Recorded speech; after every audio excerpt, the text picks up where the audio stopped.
An entire army of invasive fish weighing more than 35 million pounds is being systematically removed from a single American lake. Not with poison, not with a virus, but by hand. An ecological war fought with commercial fishing nets and cash bounties, waged for over a decade in a basin most people had already written off as dead.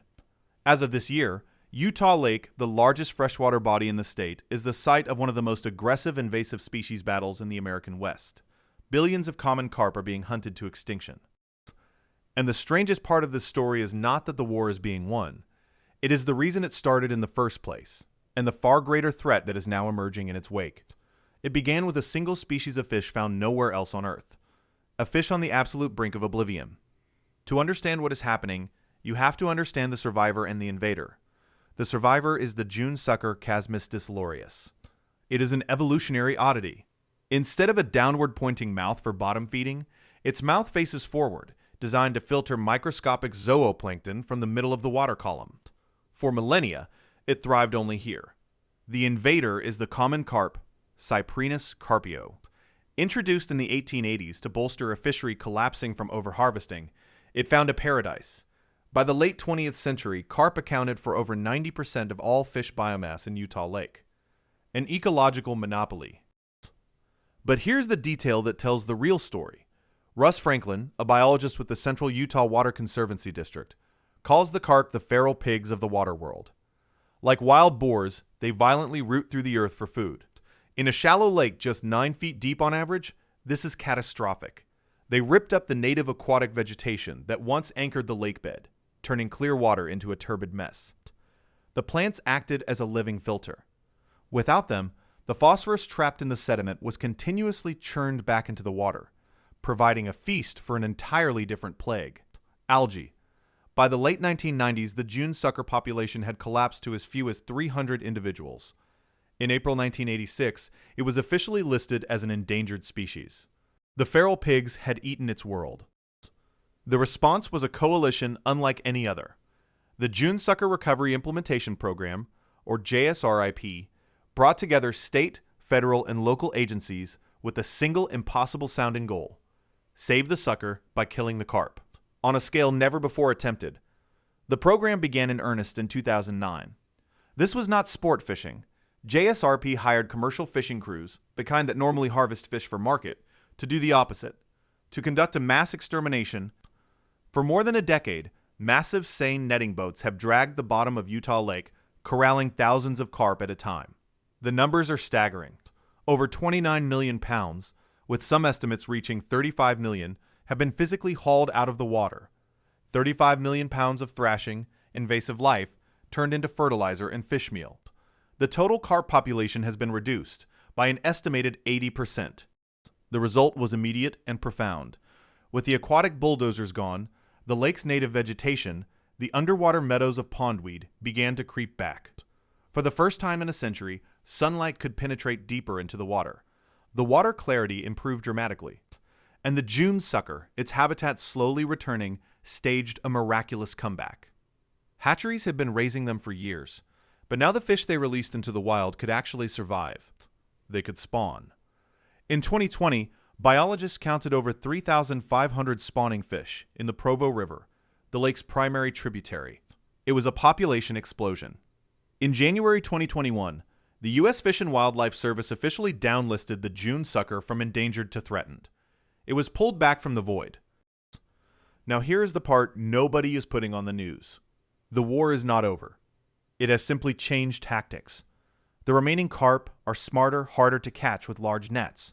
So the Utah Lake Authority, the state chartered body managing the recovery, has deputized the public. In 2025, a tournament called the Great Carp Hunt paid out prizes, removing over 4,600 carp in a single season.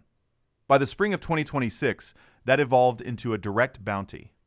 Any angler can now earn $1.50 for every carp they catch and turn in. It is a publicly funded guerrilla war on the last holdouts. Simultaneously, the Central Utah Water Conservancy District is deploying new weapons. Giant, automated box traps, 40 by 90 feet, are being tested. These baited nets can capture thousands of pounds of carp at a time during the hot summer months when traditional netting becomes less effective. The pressure is relentless. It is all driving toward a single politically charged deadline. On October 30th, 2025, Provo Mayor Michelle Kaufusi, who also chairs the Utah Lake Authority, announced a goal that sounds more like a declaration of war.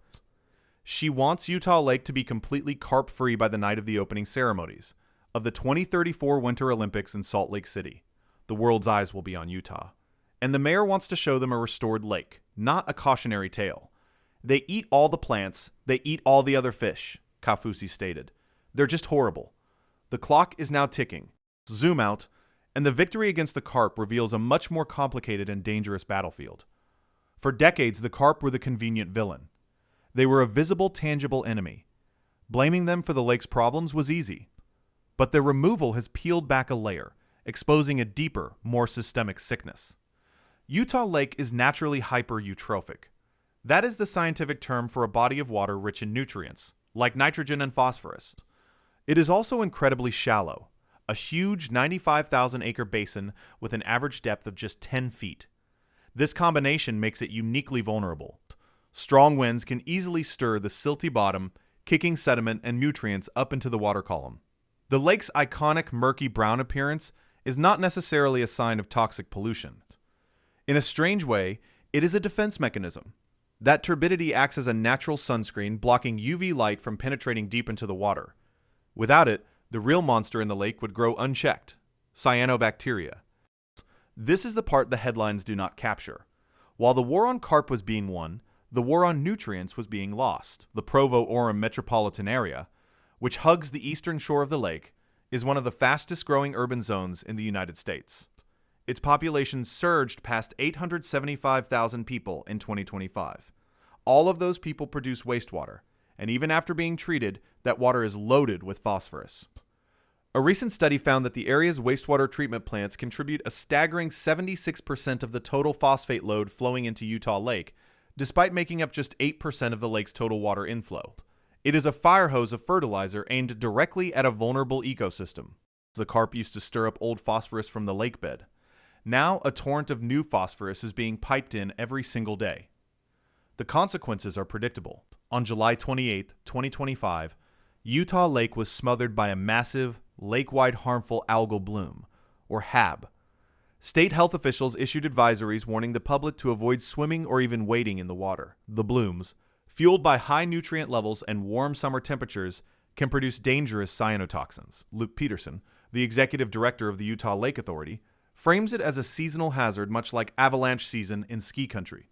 But the frequency and intensity of these blooms are not just a natural cycle. They are a direct symptom of the urban pressure cooker tightening around the lake. The lake's sunscreen of natural turbidity can only block so much light. The rest is a feast for the algae. The victory over the carp cleared the water, letting in more light, which ironically makes the lake even more susceptible to blooms when nutrient levels are high. It is an ecological paradox. Solving one problem has made another one more visible. And it was into this complicated reality that a new kind of threat emerged, one that had nothing to do with fish or algae and everything to do with money. In the late 2010s, a private development firm called Lake Restoration Solutions, or LRS, proposed one of the most audacious engineering projects in Utah's history. They wanted to restore Utah Lake by dredging millions of tons of its nutrient-rich sediment and using that material to construct dozens of artificial islands in the middle of the lake. These islands would then be developed into high-end real estate. Their argument was that deepening the lake would make it colder and clearer, reducing evaporation and preventing algal blooms. The project would be paid for by selling the newly created land. The proposal was met with a firestorm of opposition from the scientific community. Dr. Benjamin Abbott, an ecosystem ecology professor at Brigham Young University, became one of the most vocal critics. He and other scientists argued that the project was based on flawed science. Dredging the lake bed would release a century's worth of trapped phosphorus all at once, likely triggering an unprecedented, permanent algal bloom. They argued it would destroy the recovering habitat for the June sucker and other native species. It would fundamentally and permanently alter the hydrology of a public resource for private profit. The developers, LRS, saw it as a visionary solution. The scientists saw it as an ecological heist. The conflict came to a head on January 10, 2022. Lake Restoration Solutions filed a $3 million defamation lawsuit against Dr. Abbott personally. They sought to silence his criticism. It was a classic slap suit, a strategic lawsuit against public participation. The move backfired. It galvanized public opposition and drew national attention. Dr. Abbott, who filed an anti-slap motion in response, posed a cutting question to the public. Is this the kind of group that we think is capable of building the world's largest dredged islands? Is this the kind of group we want to be working with for the next 15 to 40 years? The answer from the state of Utah was a definitive no. On October 27, 2022, the Utah Division of Forestry, Fire, and State Lands, the agency that manages the sovereign lake bed, officially rejected the proposal. The state's report was withering. It concluded that the project was not viable, that it posed an unacceptable risk to the lake, and that the legal mechanism LRS was trying to use, gaining title to public land in exchange for restoration work, was unconstitutional. The island building scheme was dead. John Benson, the CEO of LRS, had failed. But the episode left a chilling realization. The greatest threat to Utah Lake might not be an invasive fish, but a corporate ambition armed with a fantastical sales pitch. The lake had survived the carp. It had survived the lawsuit. But the pressures were not receding. They were metastasizing. And then there is the existential question buried in the agendas of Utah's regional transit authorities. The urban growth fueling the nutrient problem is also causing a traffic nightmare. The communities on the west side of Utah Lake are increasingly disconnected from the economic hub of Provo and Orem on the east. The proposed solution, a multi-billion-dollar highway bridge straight across the middle of the lake, from Pelican Point to Provo. The idea has been floated for years, a recurring dream for developers and a recurring nightmare for conservationists. A bridge would require enormous piers drilled deep into the lakebed, disrupting the very sediment that scientists fought to protect from the island dredgers. It would bring noise, pollution, and construction directly into the heart of the June sucker's only home. It represents the ultimate collision of two competing visions for Utah Lake.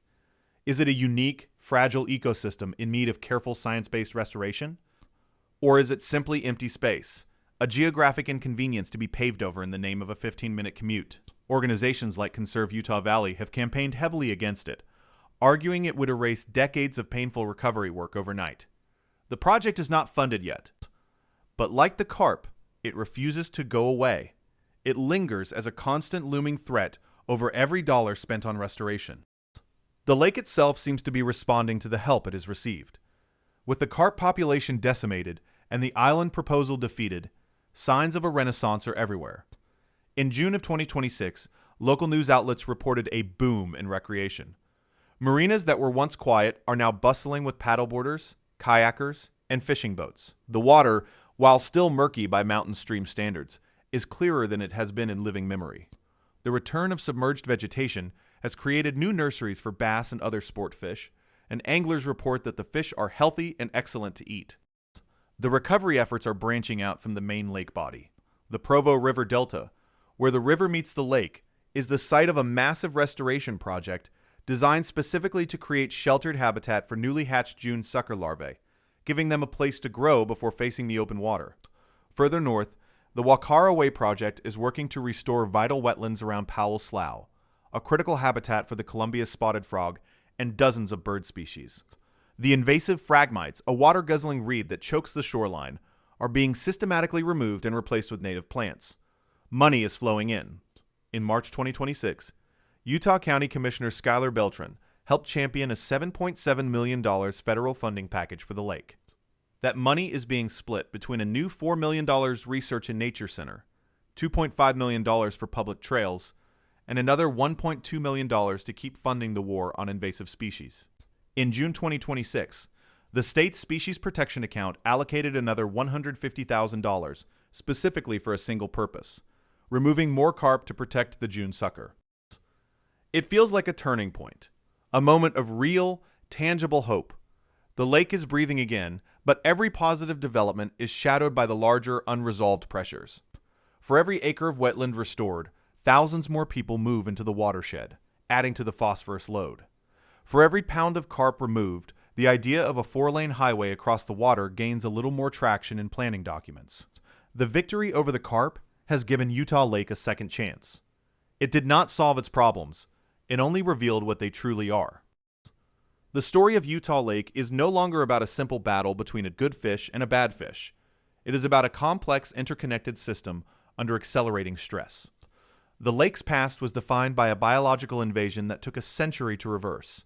Its future will be defined by chemistry and concrete, the phosphorus flowing from the wastewater plants, the asphalt that may one day stretch across its surface, the ancient lake bed itself, which during droughts has exposed Native American burial sites over 5,300 years old, is a testament to how long this basin has been a center of life. It is a sovereign land, a public trust, and a recovering patient all at once. The fate of the June sucker, a fish that evolved nowhere else, now depends not just on the absence of carp, but on the wisdom of city planners and the long-term thinking of state politicians.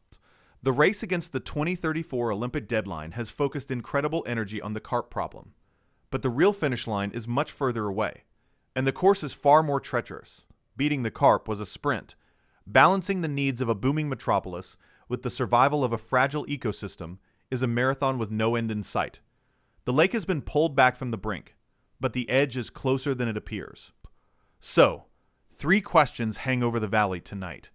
Can a lake win a brutal century-long war against an invasive species, only to lose the peace to the pressures of human development? Why are we spending millions of dollars to remove fish with one hand, while a proposal for a multi-billion-dollar bridge threatens to obliterate their habitat with the other? And what does it mean that the lake's very muddiness, the quality most people despise, may be a vital natural defense against an even worse ecological collapse? The war against the carp continues with every baited trap and every bounty paid. The water that flows from the treatment plants continues to carry its invisible load of nutrients toward the basin. And somewhere at the bottom of the 95,000-acre lake, under 9 feet of water, a century of phosphorus waits. It lies dormant in the silt, a chemical memory of every farm and every city that has grown on the shoreline. The remaining carp no longer stir it up in vast quantities, but the wind still does. And with every churning wave, a small amount is released, feeding the next microscopic bloom that is always silently preparing to return.